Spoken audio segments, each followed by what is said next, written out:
this, I had to say something about this. I got a, well, you might have gotten this too.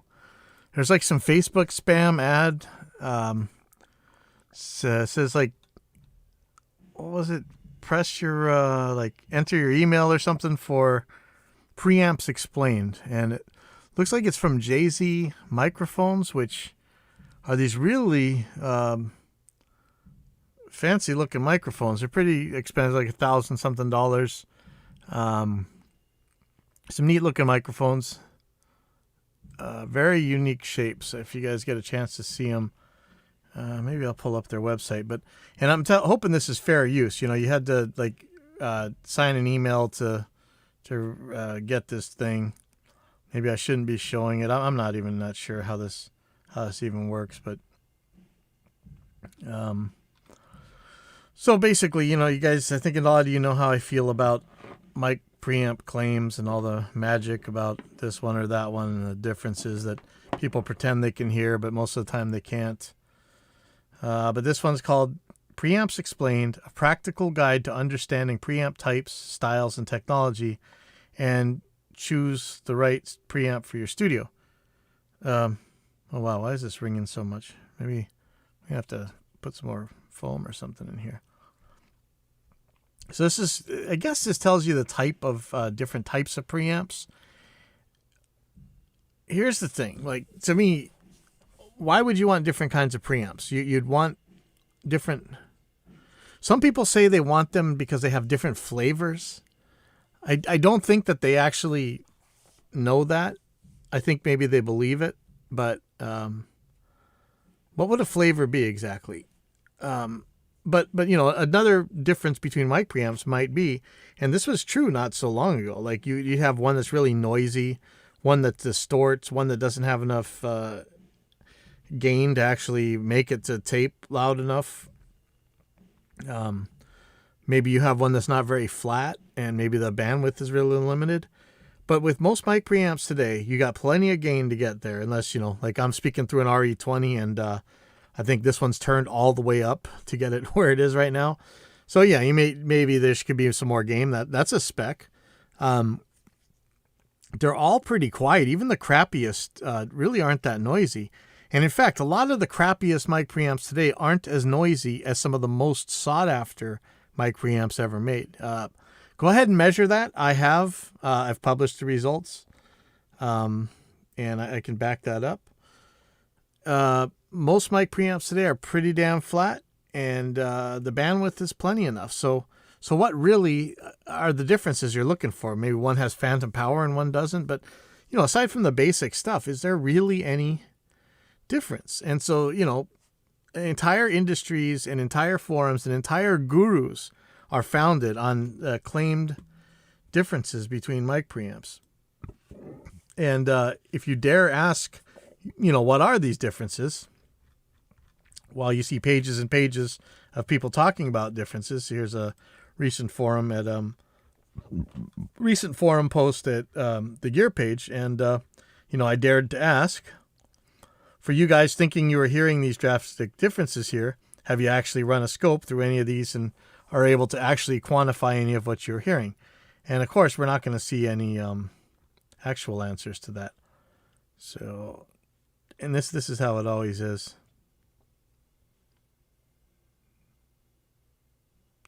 See, so it's always going to be a deflection. It's going to be about you. They're not ever going to actually make a claim. In fact, let me just say.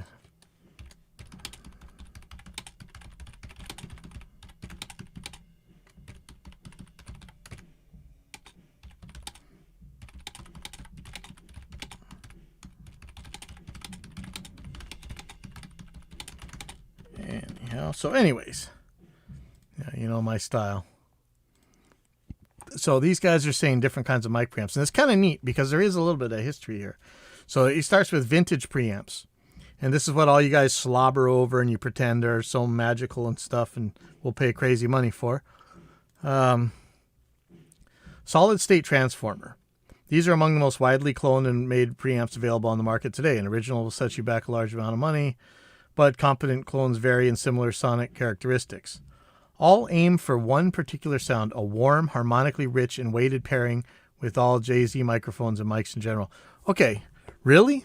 Can you back that up? Can you run a scope and let's maybe an impulse? Let's see about those harmonics. You can measure harmonics. So does harmonically rich mean that this thing distorts more than you would expect it to? What is warm? What does warm mean? What does weighted pairing mean? Let's see. Low budget options or brands, blah, blah, blah. Golden Age Audio employ similar components at every stage, whereas similar brands and not utilize this. No, blah, blah, blah. Higher budget options, something, something. It's impossible to recreate the exact same qualities of the original designs. However, Stam have possibly come the closest, and Heritage have a growing reputation. Okay, if you can afford the AMS Neve brand, then of course they are an obvious option. However, they are expensive, and clones have become so close that for a slightly lower price, you can achieve a very close quality and sound. What do you mean by quality and sound? What are you seeing that's different? Are you saying that the cheaper ones are noisier? They're not as harmonically rich? I'd like you to show me that harmonically rich. Now, I've measured mic preamps that distort, and in general, I mean, you can purposely distort mic preamps. I mean, back in the day, you didn't necessarily have that master volume, so you couldn't just go cranking the mic gain and turn down the line to tape. You were turning it. I don't see in regular use how you're seeing this stuff. Tube preamps. Valves have a very particular sound. When run cold, low input, high output, they have a glisten and shimmer to the sound and add subtle harmonics that impart an expensive and polished sound. Depending on the tube and the point at which the breakup and distortion starts, I don't know, it doesn't even actually make sense. Okay, so tubes have a very particular sound. What is that? What is that particular sound? What is it? What can we measure? We can measure distortion, we can measure noise, we can measure bandwidth, and we can measure frequency response. What exactly are we going there? Now, they have a glisten and a shimmer to the sound that adds subtle harmonics. Really? Now, as guitar players, we all know, yeah, you do crank the hell out of tubes to get distortion out of them, right? Go on and do that with the mic preamp. Take a line, plug it into something with the line input that you can turn down, and crank the hell out of that thing until you distort that tube, and then turn down the line. And tell me, is that what you want for your vocal mic, for your snare mic? I don't think so. Let's see if there's anything. Vintage preamps, British. Higher budget options go as extreme as you expect, but Universal Audio's 6176 tube preamp comes in a stereo model and a lower budget option of the Solo 610, both of which are faithful to the early days of the company and encompass the sound of their heritage. What is that sound? Do we have any numbers? Is there anything? Any data here? Transparent preamps. Lastly, in the main three types are transparent linear preamps, most commonly found in typical interfaces in today's market. However, to cover it again, there are three most commonly used chips found in nearly all preamps, making them all similar to each other. Some, however, have slightly more to them in the higher end of the spectrum, and even mid-level have extras like the 3rd Gen Scarlett with added air control to each preamp channel.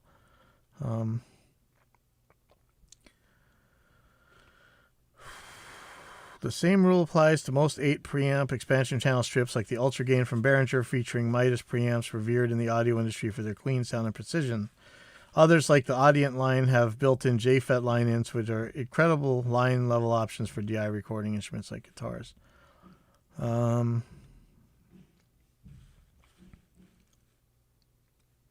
Focusrite has a transformer. The Warm Audio range has an API 312 clone. So are these guys saying that APIs don't have a flavor, that they're just clean. Yeah, there's a lot of claims here, and yet no numbers. We really don't see any.